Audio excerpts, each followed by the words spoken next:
Good morning everyone and welcome back to my mini blog. তো আজকেও সকালে উঠে দেখো আকাশটা জাস্ট অন্ধকার করে আছে।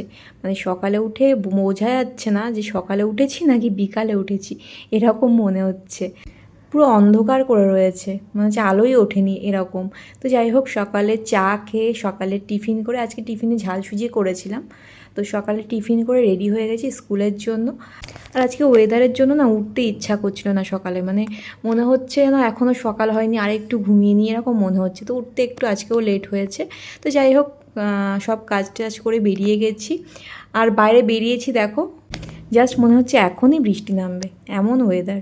তো যাই হোক, আজকে এই পুচকুটার বার্থডে ছিল স্কুলে, সেটা সেলিব্রেট করা হলো। তো বাড়ি এসে আজকে আমি ফার্স্ট টাইম দেখলাম কোনো ডেলিভারি গার্ল, মানে বয় তো প্রচুর দেখেছি, আর আজকে ফার্স্ট টাইম কোনো ডেলিভারি গার্ল দেখলাম। মানে এই রোদে গরমের মধ্যে সাইকেল নিয়ে বেরিয়েছে। মানে সিরিয়াসলি কোনো কাজ ছোট নেই, কোনো কাজে কেউ পিছিয়ে নেই, ছেলে বা মেয়ে। তো পার্সেলটা নিয়ে আমি একটু দেখার চেষ্টা করছিলাম যে এর মধ্যে কী আছে, কারণ আমি জানি আমি কিছু অর্ডার করিনি, আর ওই অর্ডার করেছে যাই করুক। তো আমি ভাবলাম আমার কিছু আছে কি না, সেই জন্য খুলে দেখছিলাম। বাট দেখলাম আমার কিছু না, তারপর আমি আর ভিডিও করিনি তারপরে।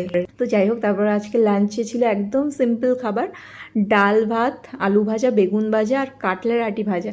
কাটলের আটি ভাজা তোমাদের কার কেমন লাগে জানি না, আমার তো ভীষণ ভালো লাগে। মানে আমার মা এনে দিয়েছে কাটলের আটিগুলো, মাকে বলেছি তোমরা কাঁঠাল খাও, আমাকে আটিগুলো দিয়ে দিও। তো মা তাই করে প্রত্যেকবার।